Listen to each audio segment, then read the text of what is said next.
এবার মেজর সিনহার রূপে দেখা যাবে মেগাস্টার শাকিব খানকে।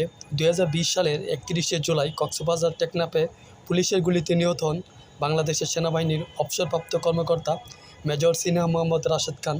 সারা দেশে তুমুল আলোড়ন তোলা এই ঘটনার তদন্ত বিচার প্রক্রিয়া বেরিয়ে আসে একের পর এক চাঞ্চল্যকর তথ্য। সেই বাস্তব ঘটনাকে ভিত্তি করে নির্মিত হচ্ছে একটি পূর্ণদৈর্ঘ্য চলচ্চিত্র।